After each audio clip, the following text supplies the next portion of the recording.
ایک سیدوں کا خاندان بھی آیا، ایک ایسی خاتون بھی آئی جس کے ساتھ 3 بیٹیاں تھی، بیٹا بھی کوئی نہیں، خامن فوت ہو گیا۔ مسجد کے ساتھ مہمان خانے بنے ہوتے، وہاں اس نے بچوں کو ٹھہرایا اور نکلی سمرقند میں کہ کوئی آدمی مل جائے اور اس سے کہوں کہ تھوڑی سی مدد ہو۔ وہ چلتے چلتی ایک سیٹ کے پاس، رئیس کے پاس پہنچی۔ جن لوگوں کے پاس دولت آتی ہے نا، وہ کئی دفعہ سخت جملے کہنے لگتے ہیں جو اللہ کو پسند نہیں آتے۔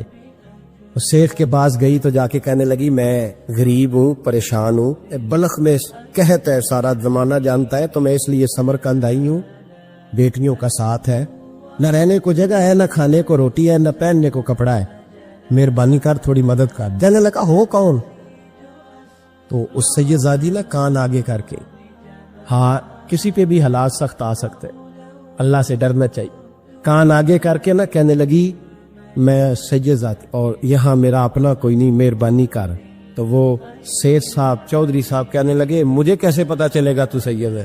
تو سیدزادی نے اپنا پلو کھولا اور اپنے آنسو دونوں آنکھوں سے صاف کیے تو کہنے لگی اللہ تیرا بھلا کرے، میں ثابت نہیں کر سکتی کہ میں حضور کا خاندان، میرے پاس کوئی دلیل نہیں، میں نہیں بتا سکتی، چل ٹھیک ہے، چلی گئی۔ کسی نے بتایا کہ یہاں کوئی یہودی بھی رہتا ہے، وہ بڑا سخی ہے، یا آتش پرست ہے، یا پارسی ہے کافر غیر، سخی بڑا ہے۔ اس کے پاس گئی، بیٹھی رہی، لوگ بیٹھے تھے، جب چلے گئے تو قریب گئی، کہنے لگی مجبور ہوں، پریشان ہوں، غریب نہیں ہوں۔ کہنے لگا بی بی تجھے کبھی دیکھا نہیں، سمرقند کی اتنی آبادی نہیں، میں سارے شہر، تو کون ہے؟ تو کہنے لگی تعارف نہ ہی پوچھے تو اچھا ہے۔ اس نے کہا چلو اگر پتہ چل جائے تو۔ کہنے لگی میں مسلمانوں کے نبی کی اولاد ہوں۔ مسلمانوں؟ اس نے کہا پیغمبر خدا کی اولاد۔ اٹھ کے کھڑا ہو گیا، بی بی کو ساتھ لیا، گھر گیا، کہنے لگا جو صاف ستھرا کمرہ ہے نا اسے پھر دھو ڈالو، ایک دفعہ پھر دھو ڈالو۔ کمرہ دھلایا، صاف کرایا، پھر کہنے لگا بی بی میرے برتن زیادہ صاف ستھرے نہیں، میں نئے نہ خرید کے لا دوں۔ پھر نئے برتن لایا، پھر اپنے بچوں سے کہنے لگا اونچا نہ بھولنا، یہ سیدہ فاطمہ کی شہزادیاں آئی ہیں، یہاں کوئی شخص اونچی بات نہ کرے۔ پھر کہنے لگا بی بی جو میرا بالکل طیب اور حلال رزق ہے نا، یہ اس میں سے لنگر ہے، لیکن چونکہ میں غیر مسلم ہوں، مجھے سلیقے نہیں آتے، جیسا تیسا بھی ہو نا اسے قبول کر لینا۔ خاتون کو کہنے لگا یہ گھر ہے، جب تک جی چاہے یہاں رہنا، دیکھنا، ہو سکے تو رات اپنے نبی سے سفارش کرنا، میرا بھی کوئی مسئلہ، میری بھی کوئی قبولیت کہیں ہو جائے۔ وہ مسلمان کہلانے والا رات کو سویا، کہتے جنت سجی ہوئی ہے، لوگ جنت میں جا رہے،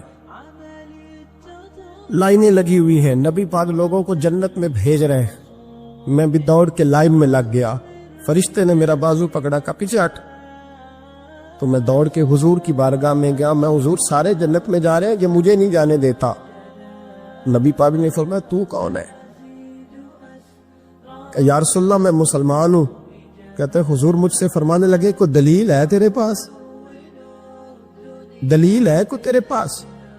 میں چپ کر گیا۔ فرمایا میری بیٹی تیرے دروازے پر آ ہی گئی تھی تو دلیلوں کوشنے لگ گیا تھا۔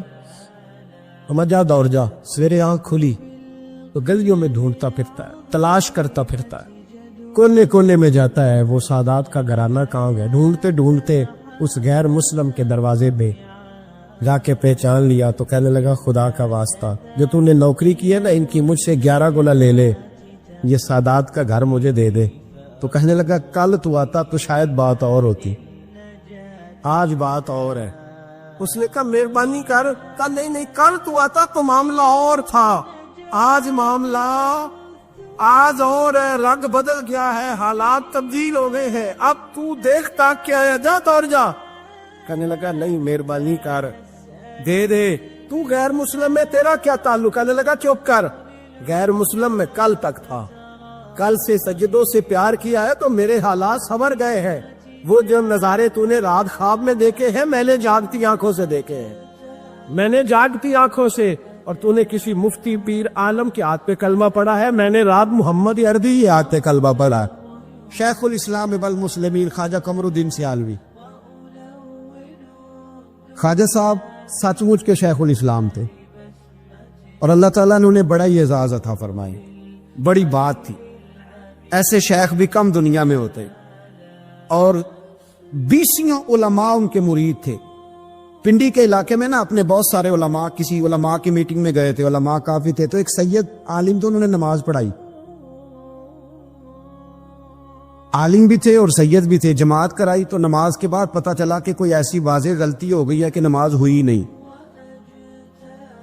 اب ہمارے تو کسی نمازی کو کسی مسئلے کا پتہ چل جائے دوسروں کو جینے نہیں دیتا، کہتا صرف میری نماز ٹھیک ہے، تم سب کی غلط ہے۔ اور پھر بندہ عالم ہو، اسے پتہ ہو مسئلے کا، تو پھر وہ سانس لینے دے، یہ بڑا مشکل کام ہے۔ علم یہاں بالکل زیادہ ہو تو پھر بندے کو حوصلہ ہوتا ہے، اس پہ کو پتہ ہے تھوڑا پانی ہوتا ہے نا برتن میں تو آوازیں زیادہ نکالتا۔ علماء سارے کہنے لگے جی جلدی سے بتائیں جی حضرت صاحب وہ نماز نہیں ہوئی، تو خواجہ صاحب نہ چپ کر جو، پتہ مجھے بھی ہے نماز نہیں ہوئی، پر مسئلہ یہ ہے میرا مولوی نہیں نا، یہ رسول اللہ کا خاندان ہے، اور تیری نسل پاک میں ہے بچہ بچہ نور کا۔ فرمایا کہ حضور کا خاندان ہے، چپ کر جاؤ، طریقے سے بات کرنی، ادب سے۔ اور کوئی عالم ہوتا تو میں لقمہ دیتا، یہ سادات ہیں، چپ کرو۔ چلو کہنے لگے میں نہ سوچ رہا ہوں کہ کوئی جملہ مل جائے تو شاہ جی کو کہوں کہ نماز نہیں ہوئی، حالانکہ بڑے عالم تھے خواجہ صاحب، تو زبردست قسم کے محقق عالم۔ تھوڑی دیر کے بعد کہنے لگے لو جی مجھے نا مل گیا جملہ، میں شاہ جی کو بتانے لگا ہوں۔ کب بتائیں؟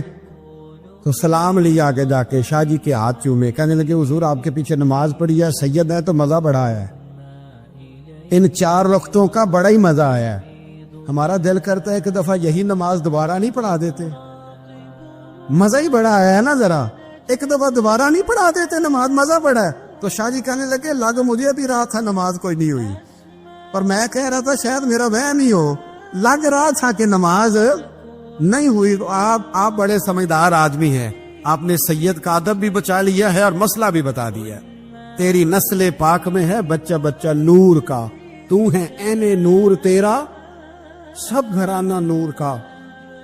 ہمارا تعلق اعلیٰ حضرت فاضل بریلوی کے ساتھ ہے، اعلیٰ حضرت فاضل بریلوی رحمت۔ ایک پیر صاحب نے دعوت دی، پیلی بھیت کے پیر صاحب تھے، دعوت دی، ان کے جلسے میں عرس پہ اعلیٰ حضرت گئے، اور جب میرے امام پہنچے تو بے پردہ بیویاں سامنے بیٹھی تھی۔ میرا موضوع نہیں تھا لیکن بات ہو رہی تھی، سوال پوچھا جا رہا تھا تو وضاحت ضروری سمجھ رہا ہوں۔ بے پردہ بیویاں سامنے بیٹھی تھی، اور وہ بزرگ سید بھی کہلاتے تھے۔ اعلیٰ حضرت رحمت اللہ علیہ واپس پلٹے، واپس بھرے مجمع میں اٹھ کے آ گئے، دوڑا آیا، لوگ بھی تھے، کہنے لگے حضور آپ امام ہیں، بزرگ ہیں ہمارے، آپ کا رویہ نرم ہونا چاہیے، تھوڑا خیال کریں، کوئی غلطی ہے تو سمجھائے، آپ جا رہے ہیں، کوئی غلطی ہے تو سمجھائے، رویہ نرم ہونا چاہیے، سمجھا دیں، آپ اٹھ کے جا رہے ہیں۔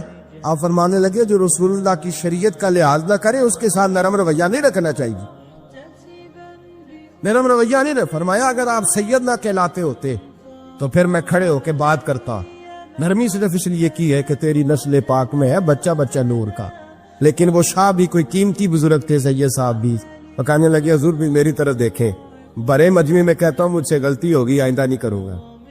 اور پھر میرے امام کی شان دیکھیں، جب شاہ صاحب نے بڑے مجمع میں کہا غلطی ہو گئی آئندہ نہیں کروں گا، تو لوگوں نے دیکھا کہ کروڑوں سنیوں کا تنہا امام زمین پہ جھک گئے اور سید کے پیر چومنے شروع کر دیے۔ فرمانے لگے اگر آپ غلطی مانتے ہیں تو میں بھی رسول اللہ کی اولاد کا نوکر ہوں، تو میرے بھائی یاد رکھے ایسے ہی تھوڑا آ گئے، ہم کوئی ایسے گرے پڑے لوگ نہیں جس مرضی آدمی کو اٹھ کے ماننا شروع کر دے۔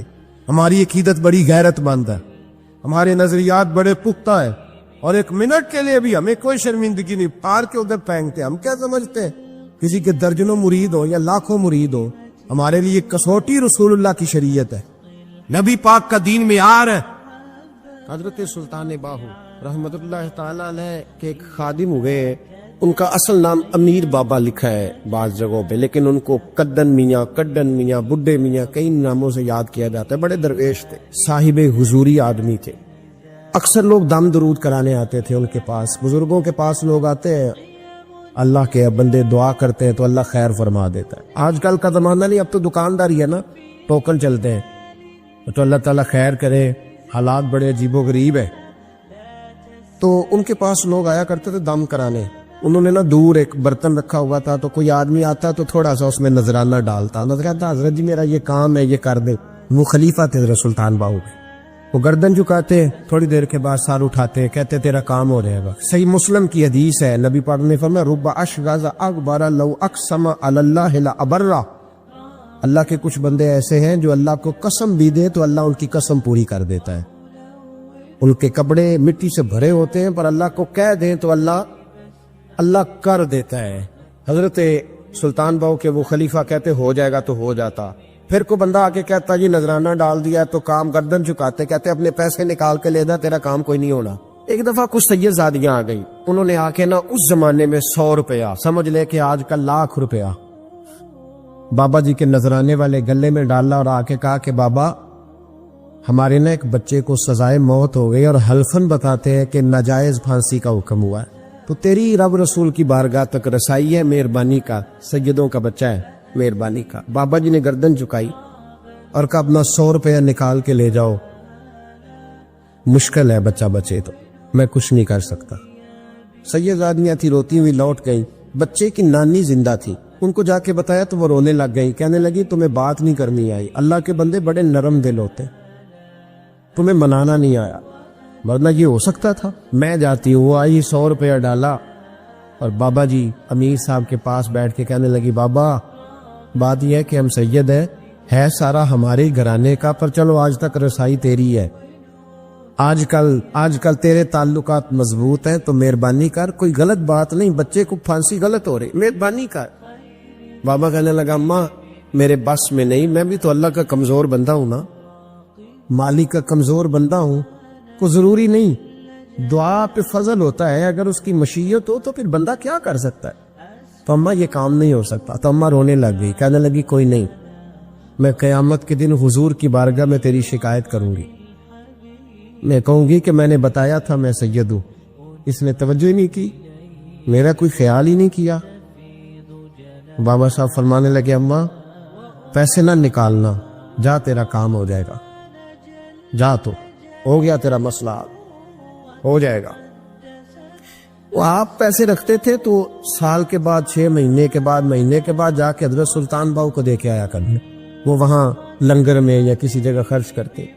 جس دن اس بچے کی پھانسی کا وقت تھا نا تو وہ بابا جی حضرت سلطان باہو کے پاس چلے گئے۔ حضرت سلطان باہو کے مزار پہ جو دوست گئے ہیں یا میرے ساتھ گئے ہیں وہ جانتے ہیں کہ گڑھ موڑ سے یوں مڑتے ہیں، آگے دربار ہے، تو گڑھ موڑ پہ حضرت سلطان باہو ان کے استقبال ان کو وہاں پتہ چل گیا کہ وہ آ رہا ہے، آئے دروازے گڑھ موڑ تک، مرید ساتھ تھے، تو حضرت سلطان باہو کہنے لگے یار تو نے اچھا نہیں کیا، اپنے خلیفے تو نے اچھا نہیں، کہنے لگے حضور چارہ کوئی نہیں تھا، سید زادیاں آ گئی تھی، حضور کا خاندان تھا، میں کیا کرتا۔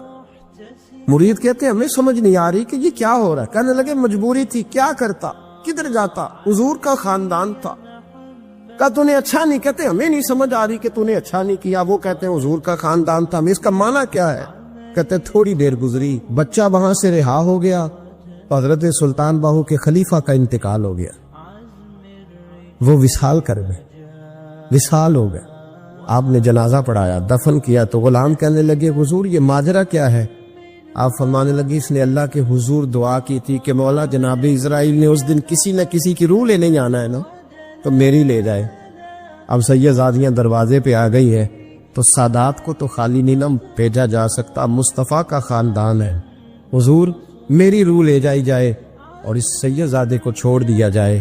فرمایا اس نے اللہ کے حضور قربانی دے کے وَفَدَيْنَاهُ بِذِبْحٍ عَظِيمٍ، ایک سنار نے گلی میں ایک یتیم چھوٹے سے بچے کو گھومتے دیکھا تو سنار بے اولاد تھا، بچے کو اٹھا کے گھر لے آیا،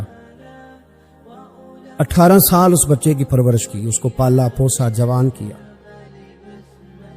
سنار کے پاس وہ دکان پہ چلا جاتا، وہ کئی دفعہ دکان پہ رہتا، کئی دفعہ گھر میں رہتا، ایک دفعہ وہ دکان پہ تھا، بچہ گھر تھا، 18 سال کا جوان، اس کی بیوی اکیلی تھی، وہ جس نے ماں بن کے پالا تھا اس نے اسی پہ حملہ کر دیا، اس کا بازو بری نیت سے تھاما، بیوی چیخی تھوڑی دیر گزری تو وہ نوجوان پیروں میں بیٹھ گیا، کہنے لگا اماں پتہ نہیں مجھے کیا ہوا۔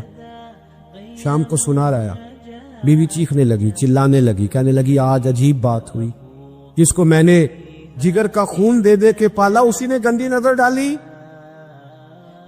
سنار محو حیرت ہے، بیوی کا خیال تھا کہ لٹھ اٹھائے گا، ڈنڈا اٹھائے گا، نوجوان کو مارے گا، لیکن وہ رونے لگ گیا۔ اس نے کہا آج اس نے میرا بابو تھا، میں جانے کیا کیا ہے۔ پریشان ہونے لگ گیا، سجدے میں گر گیا، کہا تو بتاتا کیوں نہیں؟ تو وہ سنار کہنے لگا اس کی غلطی نہیں، 18 سال کے بعد آج مجھ پر بھی شیطان سوار ہوا تھا۔ ایک عورت آئی تھی، کچھ اپنے بازوؤں میں چوڑیاں پہننا چاہتی تھی، تو میں نے بھی گندی نظر سے ہاتھ ڈالا تھا، رب کریم نے مجھے فوراً اس کی سزا دی۔ جن کے گھروں میں بیٹیاں ہوتی ہیں ان کی نظریں گندی نہیں ہوتی، جو بیٹیوں کے باپ ہوتے ہیں، جو بہنوں کے بھائی ہوتے ہیں، ان کی نظریں گندی۔ اور اگر تو ٹیلی فون کرتا ہے، تو کسی عورت کے ساتھ تعلق رکھتا ہے، تو یہ بات لکھ لے، امام فخر الدین رازی 1، علامہ اسماعیل حقی 2، ملا جلال الدین رومی 3، امام خازن 4، امام جلال الدین سیوطی 5 حدیث کے استاد اور محدث لکھتے ہیں کہ اگر تو کسی پر گندی نظر ڈالے گا تو تیرا گھر بچ سکتا، یاد رکھ نہیں بچے، اس لیے کہ تیری نظر کسی کی بیٹی کو بیٹی سمجھ تاکہ تیری بچی کا پردہ قائم رہے، کسی کی بہن کو۔ یہ کیا بات ہوئی کہ تو جتنا مرضی گند معاشرے میں پھیلاتا رہے تیرا گھر بچا رہے؟ یہ کیسے ہو سکتا؟ فَإِنَّ لَهُ مَعِيشَةً ضَنْكَ، اللہ فرماتے ہیں زندگی تنگ ہو جائے گی تیرے لیے مشکل، تو ڈھونڈتا پھرے گا کہ میں مرنے کو جگہ تلاش کروں۔ سچی توبہ کرے، کھری توبہ کرے۔ یہ گناہ انسان کو مجبور کر دیتے۔ حضرت عبداللہ بن مبارک رحمت اللہ تعالی علیہ، ان کے سینکڑوں شاگرد تھے، ایک شاگرد کے انتقال کا وقت آیا تو گھر گئے ملنے۔ آپ کہتے ہیں میں نے زور لگا لیا پر اس کی زبان پر کلمہ جاری نہیں ہوا۔ میں اسے کہتا کلمہ پڑھ پر اس کی زبان پر جاری۔ اللہ اکبر، بہت بڑی نعمت ہے۔ دعا فرمائیں اللہ ایمان کی موت عطا فرما، ایمان کی موت دے اللہ کریم، ایمان کی موت دے۔ ایسے بھی لوگ دیکھیں، مسجد نبوی ہے، رسول اللہ کا شہر ہے، سر سجدے میں ہے، روح پرواز کر گئی، روح پر کتنا نصیبوں والا ہے، کتنا نصیبوں والا ہے کہ مسجد نبوی میں سر سجدے میں رکھا ہے، اور اللہ تبارک و تعالیٰ نے محبوب کے قدموں میں موت عطا فرمائی۔ تو حضرت عبداللہ بن مبارک کہتے ہیں میں نے اس کو کہا کلمہ پڑھ، تو اس کی زبان پہ جاری نہیں ہوتا۔ میں بار بار کہتا تو وہ منت کرتا، کہتا حضور میں کوشش کرتا ہوں جاری نہیں ہوتا۔ فرماتے میں پریشان ہو کے اٹھا، ابھی میں دروازے پہ پہنچا تھا، اس نے چیخ ماری اور روح پرواز کر گئی۔ بچے رونے لگے، بیوی رونے لگی، تو میں نے اس کی بیوی سے کہا کہ یہ جرم کیا کرتا، اتنا بڑا پاپی پہ کلمہ جاری نہیں ہوا۔ اس کی زوجہ کہنے لگی حضرت جی 2 گناہ تھے اس کے، ایک تو یہ شراب کا عادی تھا، روکتی تھی باز نہیں آتا تھا، اور دوسری بات یہ کہ یہ اپنی اماں کا نافرمان تھا، وہ 2 گلیاں چھوڑ کے رہتی ہے، یہ کبھی ملنے نہیں گیا تھا، اس بوڑھی کا کلیجہ اس کی طرف سے بڑی تکلیف میں تھا۔ تو حضرت عبداللہ بن مبارک کہنے لگے جا تو بھی دعا کر، اور اس کی ماں کو بھی کہہ دعا کرے کہ یہاں تو یہ کلمہ نہیں اسے نصیب ہوا، اللہ کرے اللہ آخرت کی منزلیں اس کی بہتر فرما دے۔ میرے بھائی ایسے گناہ حضرت مالک بن دینار نے توبہ کی، توبہ کی انہوں کس طرح؟ فرماتے میں نشے کا عادی تھا، کسی نے مجھے کہا کہ بطور دوائی شراب پی لو تو میں نے پی لی، نشے کا عادی تھا، شراب پیتا تھا۔ اللہ تعالیٰ نے بڑی منتوں اور کوششوں کے بعد، منتوں کے بعد ایک بیٹی عطا فرمائی، وہ بھی 2.5-3 سال کی ہوئی تو پردہ کر گئی۔ کہتے میں اس کی قبر پہ بیٹھ کے گھنٹوں روتا، شراب کا عادی تھا۔ ایک دن سویا تو خواب دیکھتا ہوں کہ میرے پیچھے ایک بڑا سانپ لگ گیا، اور سانپ جب منہ کھولتا ہے تو انگارہ نکلتا ہے۔ میں پھر دعا کرتا ہوں اللہ ہمیں معاف فرمائے، اللہ ہم سے درگزر۔ میں کچھ قبرستانوں میں جاتا ہوں تو میں وہاں سانپ بچھو پھرتے ہوئے دیکھتا ہوں، اور ڈر آتا ہے کہ ہم یہاں آنے والے ہیں۔ یہ لوگ کہہ رہے ہیں کہ تمہاری تیاری ہے، کسی وقت بھی اعلان ہو جائے گی کہ چلو بھائی چلو فلاں صاحب کا جنازہ ہے، اٹھو۔ لوگ کہتے ہیں جلدی کرو، اور ایک کونے میں ایک شخص یہ بھی کہتا ہے کہ دیگ بھی رکھ لو، مہمان بڑے جمع ہو گئے، اور ایک کونے میں لوگ یہ بھی کہتے ہیں کہ برف ٹھنڈی لے آؤ، لوگوں نے پانی بھی پینا۔ پہلے اعلان ہوتا ہے کہ فلاں فوت ہو گیا، پھر اعلان ہوتا ہے جنازے کا ٹائم ہو گیا، پھر اعلان ہوتا ہے جنازہ اٹھایا جائے گا، اور پھر بات ختم ہو جاتی ہے. پھر کل من علیہ فان، پھر کوئی نہیں پوچھنے آتا. ختم ہو گئے، قصہ ہی ختم ہو گیا. ان لوگوں کی کہانی مٹ گئی، ختم ہو گئے. بڑے بڑے کج کلا، کوئی پوچھنے والا نہیں. موت کا راج ہے موت کا راج. موت راج کرتی ہے بس، اور کسی کا راج نہیں. وہ راج کرتی ہے، جدھر جاتی ہے اسی کا راج ہے، راج کر رہی ہے. تو حضرت مالک بن دینار کہتے ہیں قبرستان میں میں نے دیکھا، میں خواب دیکھتا ہوں، بڑا اژدہا، اس کے منہ کے اندر آگ میرا پیچھا کر رہا ہے. کہتے میں خواب دیکھ رہا ہوں. میں دوڑا، لیکن وہ اژدہا جب میں دوڑا تو میرے آگے آ کے کھڑا ہو گیا. میں مشرق کو دوڑا تو وہاں بھی آ گیا، مغرب کو دوڑا تو وہاں بھی آ گیا. جناب مالک بن دینار کہتے ہیں ایک بوڑھا شخص کمزور مجھے بچانے آیا، پر اس اژدہا نے پھونک ماری تو وہ بوڑھا آدمی دور جا گرا.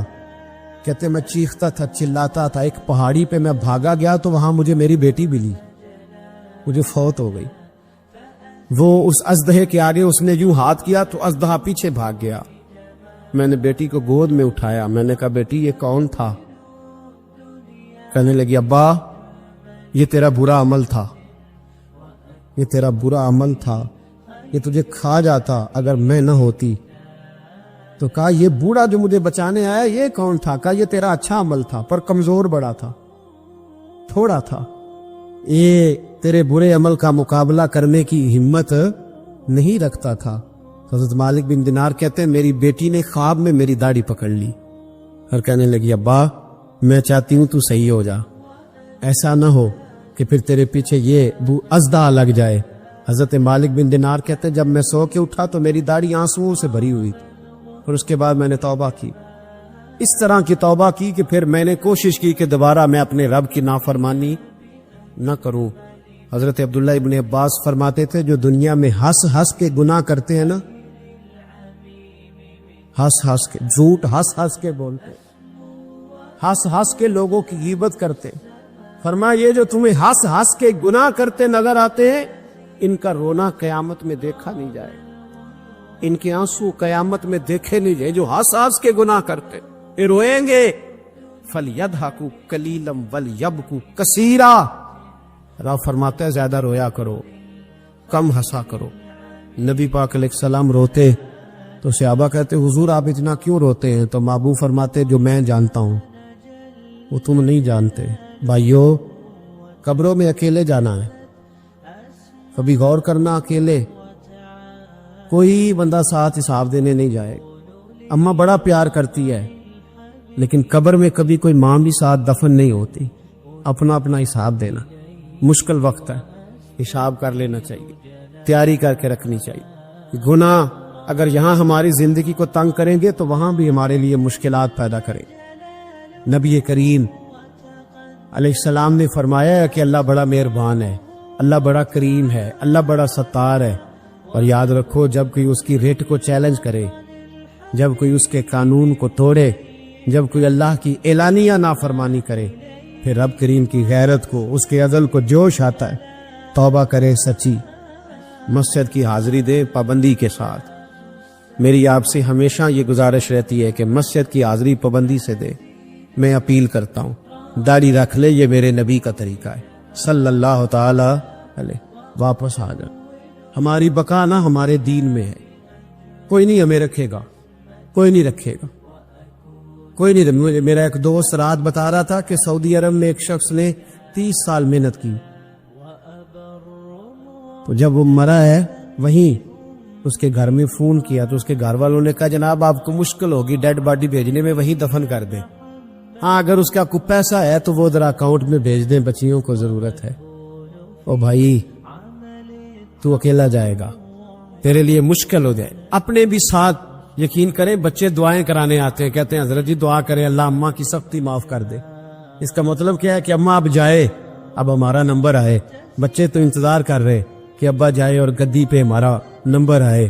تیاری ہے، اکیلے جانا ہے، اکیلے سخت سا مرحلہ ہے، اکیلے سارا کچھ فیس کرنا. آج توبہ کریں، وہاں کے کیڑے یہاں رہ کے مارے، اپنے ساتھ ظلم نہ کریں. ہم اس قابل نہیں کہ وہاں جا کے مقابلہ کر سکیں. بچیں، اپنے آپ کو محفوظ کریں، بچائیں. حساب اپنا اپنا دینا ہے.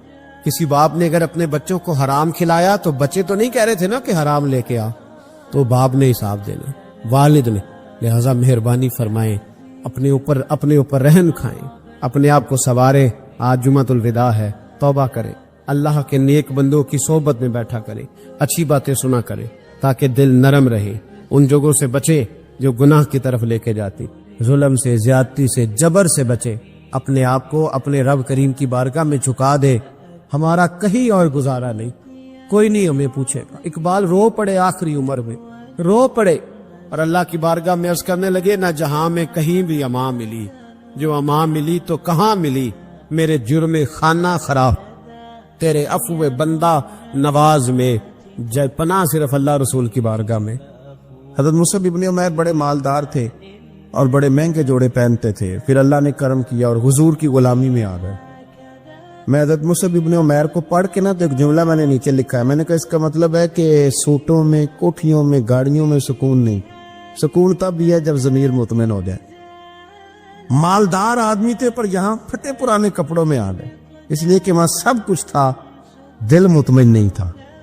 تو پہلے حبشہ گئے ہجرت کر کے، پھر مکے واپس آئے. نوجوان آدمی، بوڑھا آدمی نہیں، جوان. نبی پاک صلی اللہ علیہ وسلم نے ڈیوٹی لگائی، فرمایا مدینے مجھ سے پہلے جاؤ، جا کے تبلیغ کرو. یہ وہاں گئے کسی کے گھر میں، حضرت اسد بن زرارہ رضی اللہ تعالیٰ عنہ کے گھر میں ڈیرا لگایا. وہاں بنی ظفر کا ایک گھر تھا، ایک حضرت اسد بن زرارہ کا، وہاں تبلیغ کرتے، دین بتاتے. جوان آدمی اور امیر آدمی، منت کرنے کی کیا ضرورت ہے؟ کسی کی منت کرنے کی کیا ضرورت ہے؟ پر دروازے رسول پہ آئے نا. حیدر شاہ اس گلی کدے نہ رول دی، پر ان تے رول گئی نا. آئے نا تو آ کے حضور کی بارگاہ سے پیغام لے کے یہاں پہنچ گئے. حضرت اسد بن زرارہ کے گھر میں ان کا قیام تھا رضی اللہ تعالیٰ، وہ مسلمان ہو چکے تھے. اور ان کی خالہ کے بیٹے تھے حضرت سعد بن معاذ، جو قبیلہ بنو اشہل کے سربراہ تھے، اپنے قبیلے کے سردار تھے اور خالہ کے بیٹے تھے. وہاں آ گئے. حضرت مصعب ابن عمیر نے تبلیغ شروع کر دی. شروع میں غریب لوگ کلمہ پڑھنے والے تھے، بات ذرا پھیلنے لگی تو حضرت سعد بن معاذ نے خود نہیں کہا، خالہ کے بیٹے تھے نا، کہا وہ ناراض نہ ہو جائے. حضرت سید ابن حدیر کو بلایا اور بلا کے کہنے لگے، یار تو جا، میرا وہ خالہ کا بیٹا ہے، میں کوئی بات کروں گا تو وہ ناراض ہو جائے گا، جا سمجھا. وہ ہمارے سادہ لوگوں کو کہہ رہے ہیں کہ تمہارے باپ دادا بھی گمراہ تھے، بت پوجتے تھے، واپس آؤ. تو وہ تو ایک نئی طرح نے ڈالے، جا کے. اب وہ بھی سردار بندے تھے. تو دوسرا یہ کہ اگر کوئی کسی کو اشتعال دلا کے بھیجے، وہ کسی کو کہہ کے بھیجے کہ جا کے کمال کر دے، تو ہی ہے جو اٹھا سکے. تو آپ کو پتہ ہے چودھری صاحب کو تو 3 دفعہ چودھری صحیح کر کے کہہ دے تو کام ویسے ہی اللہ ماشاءاللہ اوپر چلا جاتا ہے. چودھری صاحب کہتے ہیں میں چودھری بن کے دکھانا ہے، ہو ہی نہیں سکتا. سیٹھ صاحب کو 2-4 دفعہ آپ نے کہنا ہے آپ سیٹھ صاحب ہیں تو معاملہ جو ہے وہ اوپر چلا جاتا ہے. کہ جوان بچے ہیں ان کو آپ کہہ دیں کہ اتنا تو جوان ہے اور فلانا تجھے بات کر گیا، پہلے بیچارہ چاہے بھول بھی گیا ہو، وہ چلا جاتا ہے گھر سے بندوق لینے. انہوں نے کہا بڑی باتیں کی، پورا غصہ لے گیا نا. یہ بھی ایک لہجہ تھا. جواب میں حضرت مصعب ابن عمیر کا بھی لہجہ تھا. اب باتیں کرتے رہے تو یہ ہنستے رہے. تو یار اس رستے کا مسافر ہی نہیں، یہ تو ان کو پوچھنا جو مسافر ہیں، کہہ جو کہنا ہے. تو تر شروع ہو کے گالی 1000 دے، یہ وہ نشہ ہی نہیں جو کوئی ترشی اتار دے. تو کر جو تو نے بات کرنی ہے وہ کرتے رہے. جب غصہ ٹھنڈا ہو گیا، سارا کچھ کہہ چکے، تو مصعب ابن عمیر کہنے لگے جی آپ نے ڈانٹا ہے، ہم تو تیار بیٹھے ہیں جانے کے لیے. گئے، بس 2-3 باتیں ہماری بھی سن لیں گے. میں کہا سنائیے. 2-3 آیتیں پڑھی قرآن پاک کی، تھوڑا سا حضور کی سیرت نور کو چھیڑا تو وہ ڈنڈا انہوں نے پھینک دیا. فرمانے لگے اس دین میں داخل ہونا ہو تو طریقہ کیا ہے؟ تو حضرت مصعب ابن عمیر کہنے لگے آپ غسل کریں، کپڑے بدلے، آئے میں کلمہ پڑھاتا ہوں. انہوں نے غسل کیا، کپڑے بدلے، کلمہ پڑھا. اب واپس گئے تو ان کو پتا تھا میں نے جانا ہے. تو سعد بن معاذ نے رزلٹ پوچھنا ہے. کہتے ہیں اس نے مجھے بھیجا تھا تو میں نے بھی اسے بھیجنا ہے. کہتے ہیں میں نے جا کے کہا اس قبیلے کا، قبیلہ بنی عارصہ کے ساتھ مقابلہ چلتا تھا. کہتے ہیں میں نے بھی اسی طرح کی سٹوری سنائی جا کے. حالانکہ حضرت سعد بن معاذ کہتے ہیں جب یہ آ رہے تھے نا واپس، تو میں سمجھ رہا تھا بندہ وہ نہیں جو میں نے بھیجا تھا، اس میں کوئی انقلاب آ گیا، تبدیلی آ گئی. آ کے کہنے لگے یار تیری وہ خالہ کا بیٹا ہے، میں نے کیا مقابلہ کرنا ہے، وہ تو بنو عارصہ والے بھی لڑ رہے ہیں، تمہارا شریکہ بھی لڑائی کر رہا ہے، تو تم جاؤ ان کو بھی بنا کرو اور اپنے شریکے کو بھی کہو کہ یہ ہمارے گھر کا مسئلہ ہے، ہم خود نمٹ لیں گے، تم جاؤ۔ کہتے میں نے کہا اچھا اگر تجھ سے بھی نہیں نہ ہوا تو اب مجھے ہی 2 ہاتھ کرنے پڑیں گے۔ آستینیں چڑھا لیں، ڈنڈا پکڑ لیا، کہتے ہیں گیا اور جا کے جو مجھ سے ہو سکتا تھا میں نے کہا، جب میں پوری طرح کہہ چکا نا، اب وہاں تو لہجہ بدل چکا تھا نا۔ حضرت سیدنا مصعب ابن عمیر تو طے کر لیا تھا نا، سیکھا تھا نا حضور سے، تو معاملہ بڑا انفرادی تھا، رنگ ہی بڑا انوکھا تھا، کہے جس نے جو کہنا ہے۔ اب یہاں تو معاملہ دوسری طرح کا ہوگا، پوری کہتے ہیں میں نے بات کر لی، تو وہ میں نے کہا جاتے ہو کہ نہیں، کہنے لگے تھی جانا ہے، جانا کیوں نہیں، تاری ماڑ اڑانا باہو اسی تے گئی اڈن آ رہے تیار بیٹھے، ہمیں مدینے والے نے کہا تھا حبشہ جاؤ تو گئے تھے، واپس مکے آؤ تو آئے تھے، اب یہاں بھیجا ہے تو تاری مار اڑانا باہو اسی تے اگے ہی اڈن ہارے۔ آپ نے فرمایا جانا تو ہے، اور آپ کہہ رہے ہیں جاؤ تو ہم جاتے ہیں، لڑائی نہیں کرتے، پر 2-3 باتیں ہماری بھی سن لو۔ حضرت سعد بن معاذ کہنے لگے سناؤ، تو حضرت مصعب ابن عمیر کا لہجہ، لہجے کا حسن، لہجے کی خوبصورتی، لوگ کہتے ہیں جی آپ کے پاس ایسا کیا ہے، تو بھی جواب یہ ہے کچھ تو ایسا ہے نا جو تمہارے پاس نہیں، کچھ تو ایسا ہے نا، تو جاؤ ٹٹولو، سوچو، پتہ کرو، کچھ تو ایسا ہے نا جو تمہارے پاس نہیں ہے، وہ تلاش کرنا چاہیے کہ جو کہیں اور نہیں ہے، اور اگر نہیں تمہارے پاس تو وہ حاصل کرو، پیدا کرو۔ حضرت سیدنا مصعب ابن عمیر نے 2-3 آیتیں سنائی، حضور کی باتیں سنائی، تو سن کے صحابہ کی باتیں جب لوگ مسلمان ہوتے تھے، پھر سرور عالم کی یارو گفتار کا عالم کیا ہوگا۔ انہوں نے 2-3 باتیں سنائی تو حضرت سعد بن معاذ بھی مسلمان ہو گئے۔ اب واپس گئے، ایک قبیلے کے سردار تھے، اور یہ وہ لیڈر تھے جن پر قبیلہ جان دیتا تھا۔ سارے لیڈر اس طرح کے نہیں ہوتے کہ قوم کا ایک خائن ہے، بددیانت ہے، لیڈر تھے پر قبیلہ جان دیتا تھا۔ جا کے کھڑے ہوئے قبیلے والوں کے پاس، کہنے لگے میرے بارے میں تمہارا کیا خیال ہے؟ انہوں نے کہا سردار کوئی پوچھنے والی بات ہے، یہ تو ہماری کو نیکی ہے کہ آپ جیسا سردار ملا ہے۔ فرمانے لگے مجھ سے پیار کرتے ہو؟ حضرت جی بڑا۔ فرمایا مجھ پر تمہارے ساتھ آج کے بعد کلام حرام ہے۔ کہا کیوں؟ کہنے لگے اتنی دیر کلام نہیں کروں گا جتنی دیر تم مدینے والے رسول کا کلمہ پڑھ کے مسلمان نہیں ہے۔ اللہ تعالیٰ نے ارشاد فرمایا کہ الذی خلق الموت والحیات لیبلوکم ایکم احسن عملا، فرمایا ہم نے موت اور حیات کو اس لیے پیدا کیا ہے تاکہ پتہ چلے تم میں اچھے کام کون کرتا ہے، بہترین عمل کون کرتا ہے، سوسائٹی میں، معاشرے میں اچھا کردار کون چھوڑ کے جاتا ہے۔ نبی پاک صلی اللہ علیہ وسلم کے ایک صحابی حضور کی بارگاہ میں بیٹھے تھے، تو حضرت اسرائیل علیہ السلام حاضر خدمت ہو گئے۔ عرض کی یا رسول اللہ صلی اللہ علیہ وسلم، ہم آپ کے نا اس غلام کی روح قبض کرنے والے ہیں تھوڑی دیر تک۔ تو سرکار نے فرمایا تیرا بلاوا آ گیا میاں، کوئی پریشانی نہیں اس صحابی کو۔ کہ ہمارے ہاں بہت سارے لوگ نفسیاتی مریض ہو جاتے ہیں، قبر کے دروازے بند ہیں، کھڑکیاں بند ہیں، ہوا نہیں جاتی، بالکل نہیں جاتی، اس کے لیے جس نے قبر کو کبھی یاد ہی نہیں کیا، جو سارا دن بندہ ہی راضی کرتا رہا، کسی کا ولیمہ، کسی کا جنازہ، کسی کو فاتحہ، فقط اللہ کے لیے نہیں، بندوں کے لیے سارا دن یہی کام کرتا رہا، تو قبر میں اندھیرا تو نظر آئے گا۔ لیکن جس نے دنیا سے چھپ چھپا کے رات مصلے پہ بھی عبادت کی اور مٹھی میں بند کر کے کسی غریب کو نذرانہ دیا، تو آپ یقین کریں کہ اس کو تو پھر ماں پردیس سے آنے والے پتر کا اتنا زیادہ استقبال نہیں کرتی جتنا بندہ مومن کا رب کی رحمت قبر میں استقبال کرتے۔ حضور نے فرمایا قبر المومن روضۃ من ریاض الجنہ، کھڈا تو کسی اور کے لیے، فرمایا مومن کی قبر جنت کے باغوں میں سے باغ ہوتی ہے، مومن کی قبر جنت کے باغوں میں سے۔ میری بات کی سمجھ آ رہی ہے آپ حضرات کو؟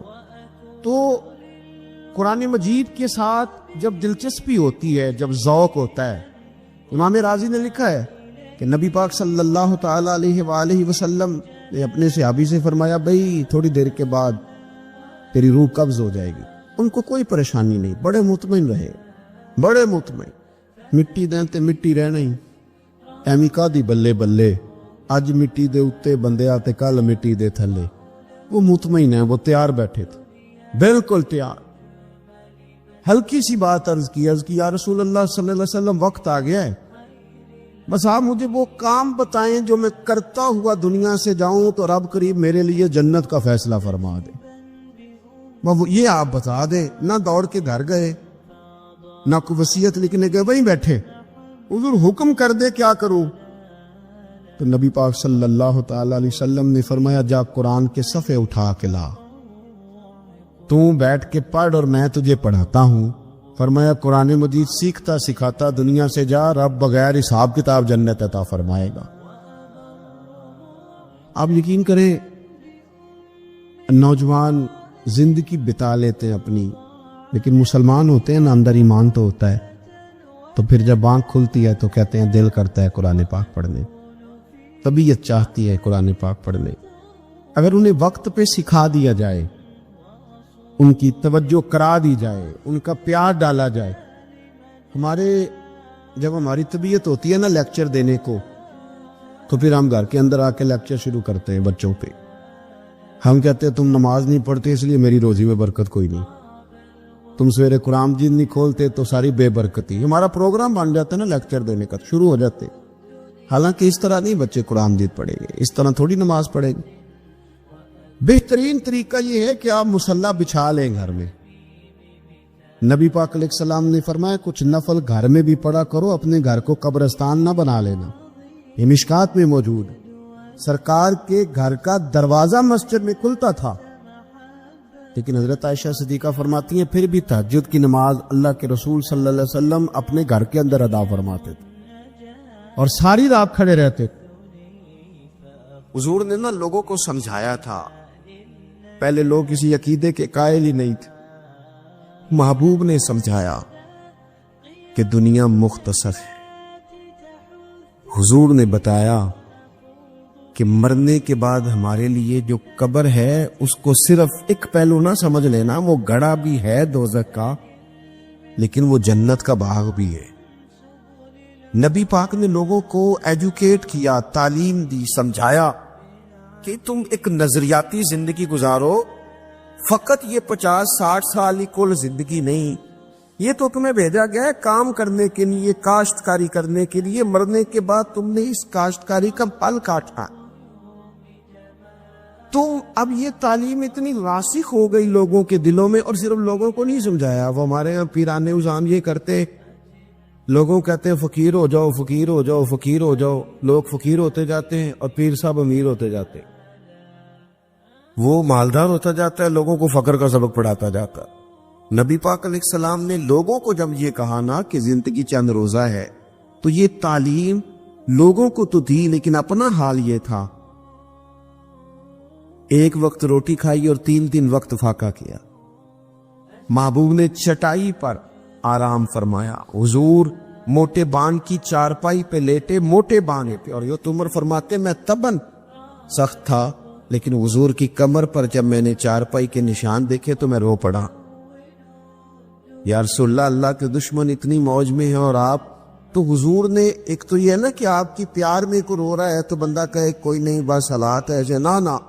محبوب نے نظریہ بیان کیا. نظریہ فرمایا عمر تم پسند نہیں کرتے کہ وہ تھوڑی سی دنیا میں آسانی دیکھیں اور آخرت میں رسوا ہو جائیں، اور ہم دنیا میں تھوڑی سی مشکل دیکھیں اور آخرت کی ساری عزت اللہ ہمیں ہی عطا فرما دے. تو حضور تعلیم دیتے، سمجھاتے، قائل دلیل دیتے، لوگوں کو سمجھ آتے، اور وہ پھر شعور اتنا بلند ہوا، اتنا بلند ہوا، اتنا بلند ہوا، یقین، علم الیقین تک سے شروع ہو کر عین الیقین تک پہنچا اور حق الیقین تک پہنچا کہ حضرت انس بن نضر رضی اللہ تعالیٰ عنہ احد کے میدان میں جب موجود تھے نا، تو جنت کی باتیں سن سن کے، وہ تعلیم لے لے کے، قلبی واردات اس طرح کی ہو گئی تھی کہ میدان احد میں کھڑے ہو کے لوگوں سے کہہ رہے تھے نہ ادھر جاؤ، ادھر واپس آؤ، مجھے تو احد پہاڑ کے دامن سے جنت کی خوشبو آ بھی رہی ہے، جنت کی خوشبو آ رہی ہے. تو تعلیم کا کچھ نہ تھوڑا سا سیکھنے کا ماحول بنائیں. ہمارے ہاں الجھنیں بہت زیادہ ہیں. ایک لمبی تعداد ہے لوگوں کی جو ہر وقت ذہنی کشمکش کا شکار رہتی، ایک تناؤ ہے، ایک الجھاؤ ہے۔ میں گزارش کرتا رہتا ہوں بزرگوں سے تو نہیں، جو دوست احباب ہیں علماء کی جماعت میں کہتا ہوں کہ لوگوں کے جو مسائل ہیں اس پر گفتگو کی جائے، لوگوں کو ذہنی آسودگی کا موقع میسر آئے، انہیں پتہ چلے کہ یہ ہمارا اصل مسئلہ ہے۔ ہمارے جو وہ عادے کے نا حسد بہت بڑا مسئلہ ہے، اس پر نبی پاک علیہ الصلوۃ والسلام کی درجنوں احادیث موجود ہے، اور اس کے ہر پہلو پر حضور نے ہمیں سبق دی، بغض پر، جھوٹ پر، بدی پر، خیانت پر، رزق حلال کے فضائل پر، محبت پر۔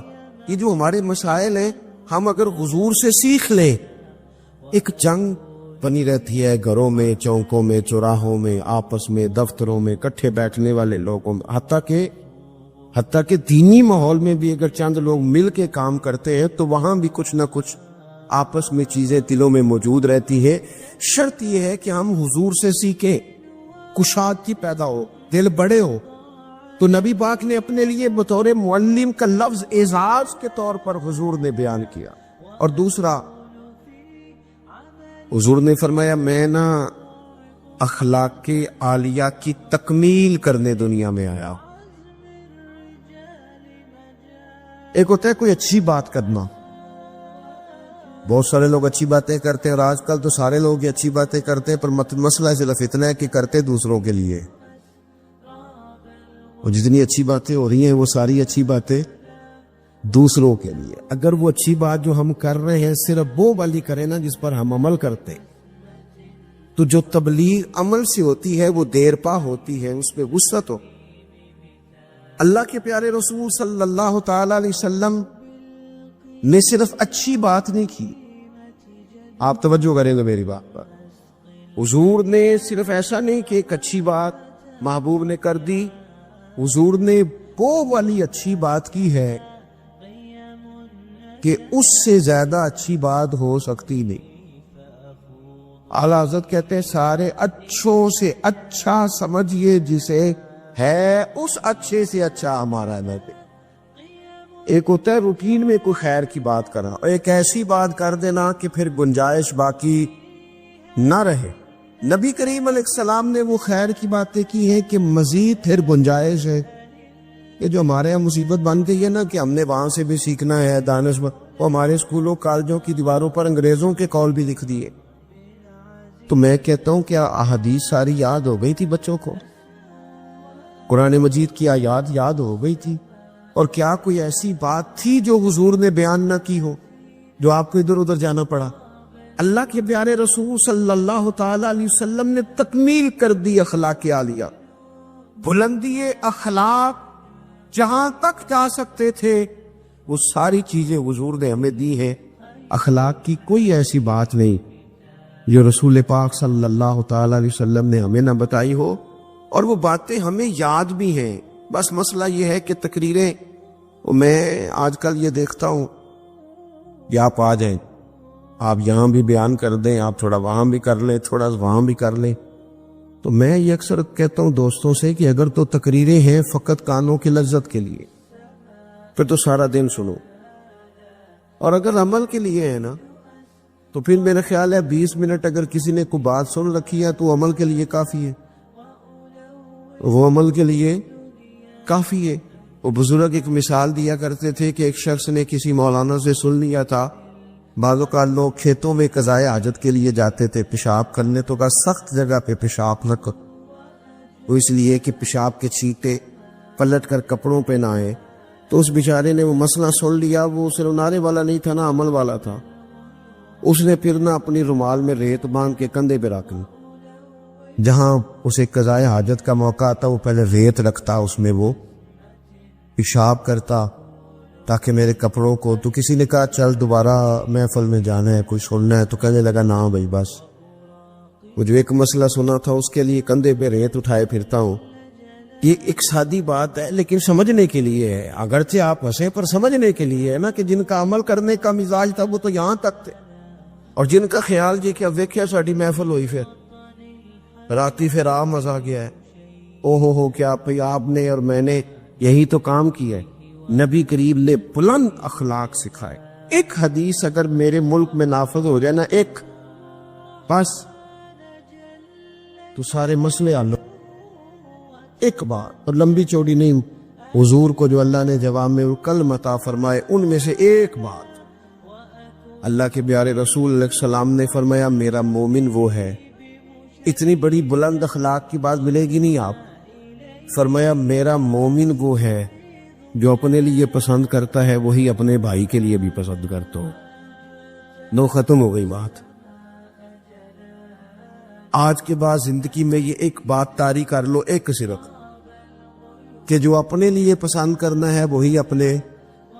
کوئی ملاوٹ ہوگی، کوئی آدمی غلط چیز بیچے گا، کوئی غلط چیز بنائے گا، کوئی خرابی پیدا ہوگی.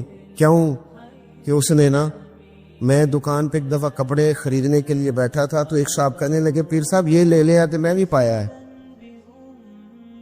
میں کیا سارے نو وہ دیا کر جڑا آپ پالا ہے. دیکھو نا یہ کیا بات ہوئی، آپ کو پہچان ہے نا کہ یہ کپڑا ٹھیک ہے تو آپ باقیوں کو خرید، آپ مارکیٹ سے لے کے ہی وہی آئیں بات جو آپ سمجھتے ہیں کہ یہ لوگوں کے لیے. کیوں ہم اس طرح کا کام پر کیوں نہیں ہم سمجھتے کہ یہ غیر نہیں ہے، یہ ہمارے اپنے لوگ ہیں. یہ کیسے ہو سکتا ہے کہ کسی کے بچوں کو آپ ملاوٹ والی چیز کھلائیں اور بیماریاں آپ کے گھر نہ آئیں. داتا گانی بخش علی اجمیری رحمت اللہ تعالی علیہ آپ فرماتے ہیں کہ حضرت جنید بغدادی کا مرید تھا. 4 دن پیر صاحب کے پاس آیا تو بعد میں خود پیر بن گیا. وہ حضرت صاحب رحمت اللہ تعالیٰ نے دیکھا آ نہیں رہا.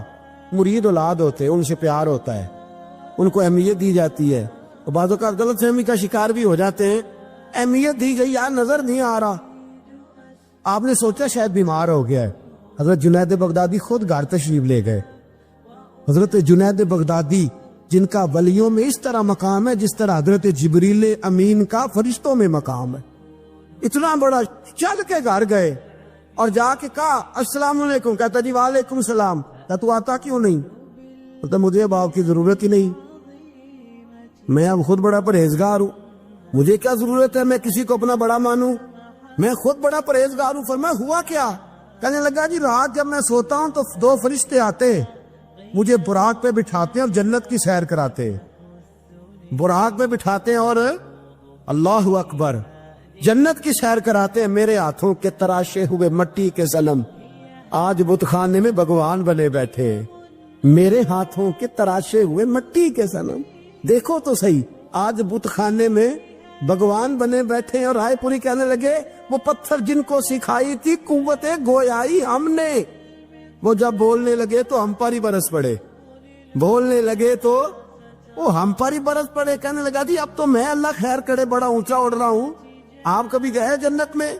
آپ مسکرا پڑے. فرمانے لگے بیلیا آج جب جنت میں جائے تو ذرا اللہ حول ولا قوت بھی پڑھ لینا. آج جب جنت میں جائے تو ذرا وہ بھی.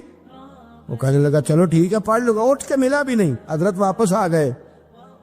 رات کو خواب آئی، جنت میں جانے لگا تو خیال آیا جناب جنید بغدادی نے کہا تھا پڑھ ہی لوں. پڑھنے لگا لا حول ولا قوت الا باللہ. آنکھ کھولی تو روڑی کے ڈھیر پہ بیٹھا تھا، روڑی کے ڈھیر پہ بیٹھا تھا.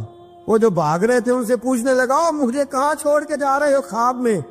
تو کہنے لگے شیطان کے مختلف روپ تھے، تو اصل میں حضرت جنید کے پاس زیادہ آنے جانے لگا تھا تو اللہ کے قریب ہونے لگا تھا، تو ہم نے چکر چلا کے تجھے وہاں سے روکا، تو بیوقوف سمجھ نہیں آئی. اب رونے لگا جاؤں تو کس منہ سے جاؤں، حاضری دوں تو کس منہ سے دوں، اب میں کیسے جاؤں اس کی بارگاہ ناز تک، کس طرح حاضری دوں؟ گرا جو ان کی نگاہ سے وہ سنبھل نہیں سکتا. لیکن جیسے ہی دروازے سے اندر داخل ہوا حضرت جنید نے آنکھ اٹھائی اور مسکرائے. فرمایا میں نے تجھے پہلے ہی کہا تھا کہ لاہور تو پڑھ لینا. فرمایا آ جا، اللہ والوں کے دروازے بند نہیں ہوا کرتے. میرے گاؤں کا ایک موچی ہے، جوتے گانٹتا ہے. اس شخص نے 4 بیٹیاں بیائی ہیں جوتے گانٹے. اور میرے ابا جی بتایا کرتے تھے کہ جن دنوں نا جھیلا چونی جوتا گانٹنے، اب تو جوتے کوئی گنڈواتا ہی نہیں، اب تو گانٹنے کا رواج نہیں، اب تو بچے نئے لیتے. تو جوتا گانچنے کے لیے جب اس کو دیتے تھے تو چونی اگر اس کی ہوتی تھی نا تو اس کو کہتے تھے نا روپیہ تو رکھ لے، تو کہتا کیوں رکھوں جی، میری چونیاں تو میں نے چونی لے لی، اور ناراض ہو جاتا تھا۔ 4 بیٹیوں کی شادی کی ہے اس نے، پھر اللہ نے اسے عمرہ بھی کرایا ہے، اور آج بھی وہیں بیٹھا ہے۔ تو میں جب گاؤں جاتا تو میں کہتا ہوں چاچا میں تیرے ساتھ تصویر کھنچوانی ہے، تو مجھے کہتے ہیں پتر میرا تو منہ بھی نہیں تو گیا میرے ساتھ فوٹو، تو میں کہتا ہوں یار تو ایک انسان ہے۔ نہیں، حضرت معاویہ بن حکم رضی اللہ تعالیٰ عنہ کہتے ہیں میں نے حضور کی مسجد شریف میں نماز پڑھی تو ایک شخص کو نا چھینک آئی، یہ بھی بخاری مسلم میں موجود، تو میں نے نماز میں کہہ دیا یرحمک اللہ، یہ چھینک آنے کا جواب ہوتا ہے، میں نے یہ نماز میں کہہ دیا، تو بہت سارے لوگ مجھے گھورنے لگ گئے،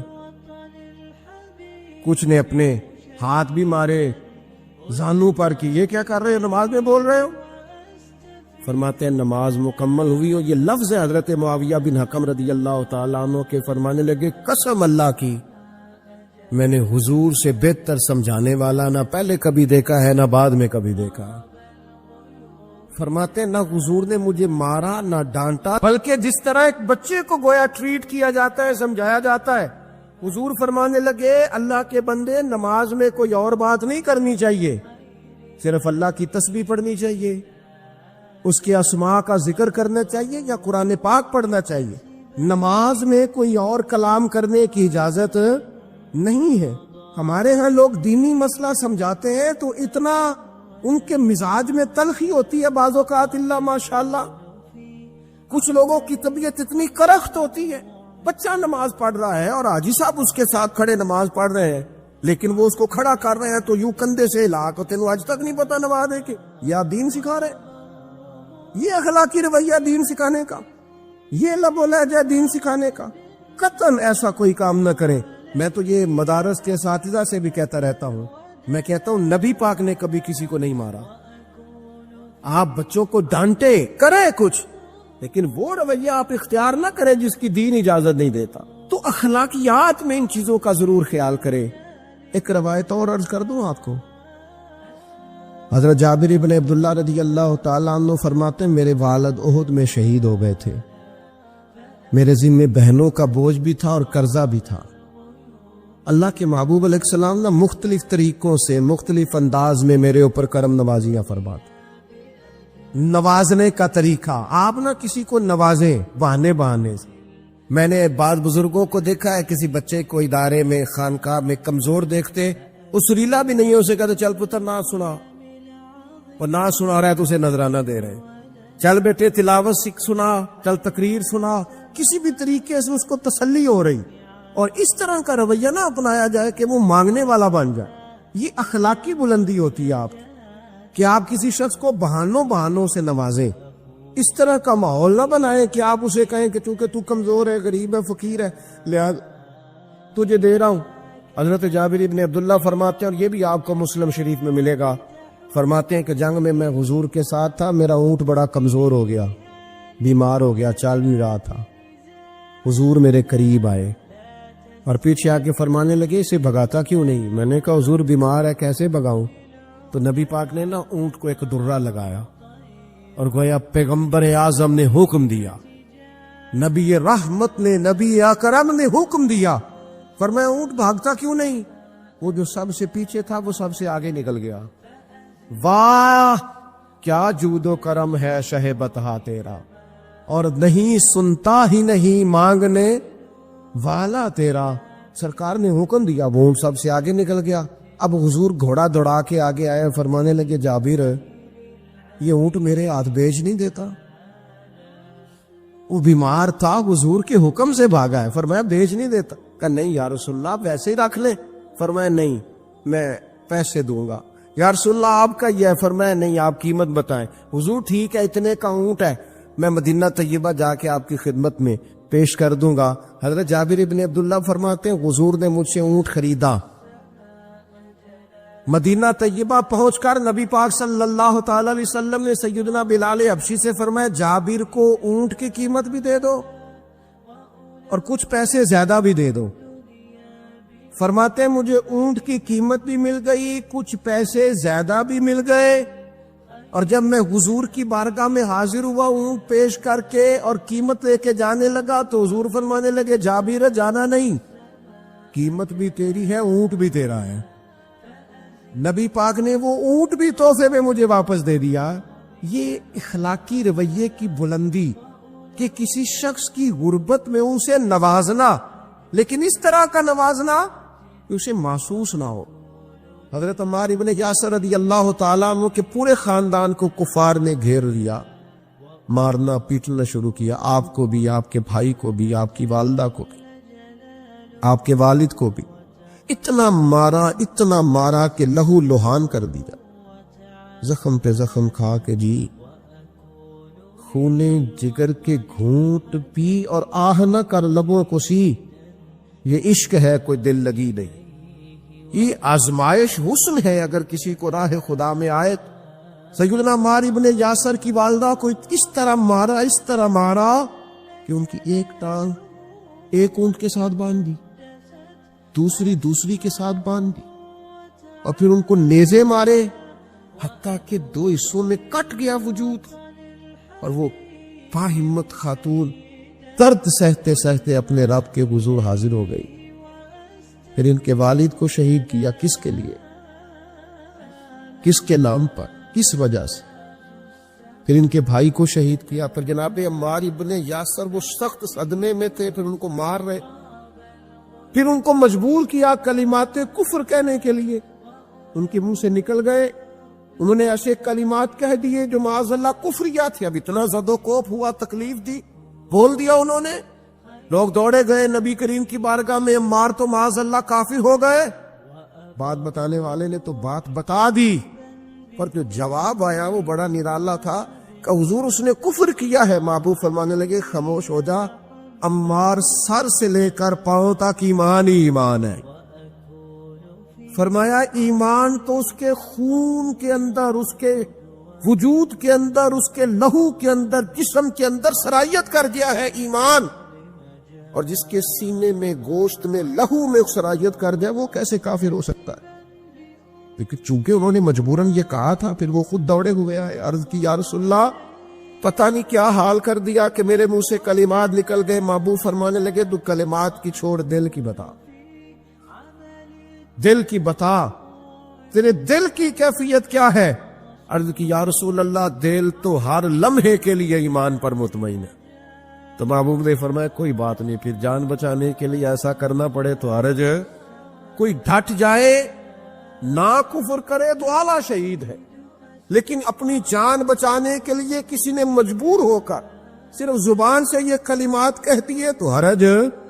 حضرت عبداللہ ابن عمر رضی اللہ تعالیٰ عنہ فرماتے، ابن ماجہ میں موجود ہے، فرماتے مغرب کی نماز ہم نے پڑھی تھی اور کچھ لوگ چلے گئے اور باقی ہم لوگ بیٹھ گئے مسجد شریف میں کہ عشاء پڑھ کے جائیں گے، تو سرکار بھی چلے گئے نماز پڑھا کے، پر تھوڑی دیر کے بعد واپس آ گئے، اور اتنی تیزی سے حضور آئے کہ ظاہری طور پر سانس مبارک پھولا ہوا تھا۔ حضور فرمانے لگے کیا کر رہے ہو یہاں؟ حضور وہ ہم نماز کا انتظار کر رہے ہیں۔ فرمایا تم یہاں نماز کا انتظار کر رہے ہو، رب فرشتوں کے سامنے تم پر فخر فرما رہا۔ ان دلہ بندے کا مرتبہ کیا ہے اللہ کی بارگاہ میں؟ اس کا حضرت ابی بن کعب رضی اللہ تعالیٰ عنہ صحابی ہیں، نبی کریم تشریف لے گئے ان کے پاس، کریم نے کرم فرمایا، میں نے سنا ہے وہ بن سور کر میری عیادت کو آ رہے ہیں۔ نبی کریم صلی اللہ علیہ وسلم خود، یعنی حضور خود تشریف لے آئے، نبی کریم نے مہربانی فرمائی۔ حضرت ابی بن کعب کہتے ہیں حضور میرے پاس آ کے کہنے لگے مجھے اللہ نے حکم دیا ہے کہ میں تمہیں قرآن سناؤں، مشکات میں موجود ہے۔ تو ابی بن کعب وجد کی کیفیت میں کہنے لگے حضور اللہ نے میرا نام لیا،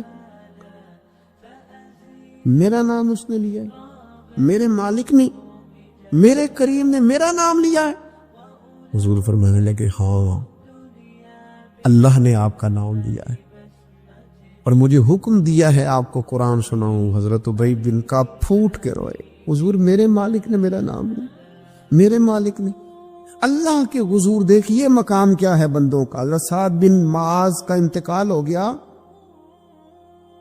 نبی کریم ان کے خیمے میں داخل ہوئے جہاں ان کی میت مبارک پڑی تھی، تو حضور ایک قدم یہاں رکھتے، ایک تھوڑا ہٹا کے رکھتے، یہ بھی لوگ ہیں دنیا سے جا رہے ہیں، یہ بھی ہیں جو دنیا چھوڑ رہے ہیں۔